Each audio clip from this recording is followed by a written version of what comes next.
Canon 2010 প্রিন্টারে অনেক সময় দেখা যায় যে ইঙ্ক ফুল লোড থাকা সত্ত্বেও ব্ল্যাঙ্ক পেজ বাইর হয়। তো এটা কিভাবে ঠিক করবেন আমি দেখিয়ে দিচ্ছি আপনাদেরকে। দেখুন, ক্যানন 2010 প্রিন্টার, তো এখানে ব্ল্যাক ইঙ্ক ফুল আছে আর এই যে কালার ইঙ্ক আছে, আমি ব্ল্যাঙ্ক ইঙ্কটা দেখাচ্ছি। ব্ল্যাক ইঙ্ক যেটা আছে এটা ফুল আছে বর্তমানে। তো আমি একটা পেজ আমি জেরক্স দিয়ে আপনাদেরকে দেখাচ্ছি। এই দেখুন,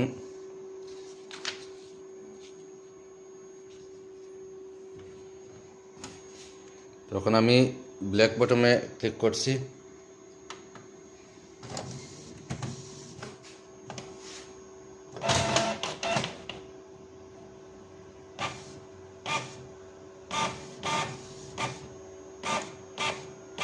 এই দেখুন ব্ল্যাঙ্ক বাইট হচ্ছে।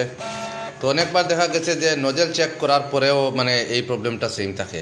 তো নজেল চেক করার পরেও যদি এরকম সেম থাকে, ব্ল্যাকিংটা পাস হচ্ছে না, তো এটার একটা সাধারণ উপায় হচ্ছে আপনারা এই যে দেখুন পাওয়ার বটমের কিনারে একটা বটম আছে, তো এই বটমে একবার ক্লিক করবেন, এটা প্রেস করবেন। তারপরে এখানে আছে ওয়ান দেওয়া আছে, তো এটা এই দেখুন একটা সিম্বল আসছে, তো এখানে ওয়ান দেওয়া আছে, এটা 3 করে দেবেন। এই যখন 3 হয়েছে, তো এখন আমি ব্ল্যাক বটমে ক্লিক করব।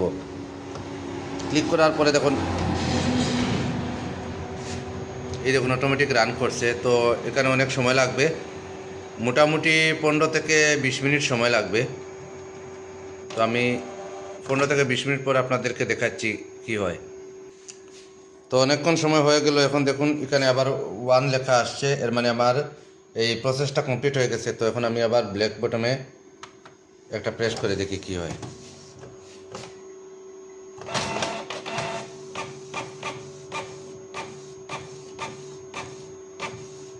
এই দেখুন প্রিন্ট হচ্ছে, ক্লিয়ারলি প্রিন্ট হচ্ছে। এই দেখুন ক্লিয়ারলি প্রিন্ট হচ্ছে। তো আপনারা এটি করবেন, নজেল চেক করার পরে যদি প্রিন্টারে কাজ না করে তো এটা করবেন, 100% কাজ করবে। যদি না হয় আপনারা কমেন্ট বক্সে লিখবেন, আর যদি আপনাদের সাকসেস হয় তাহলেও আপনারা কমেন্ট বক্সে জানাবেন। ধন্যবাদ।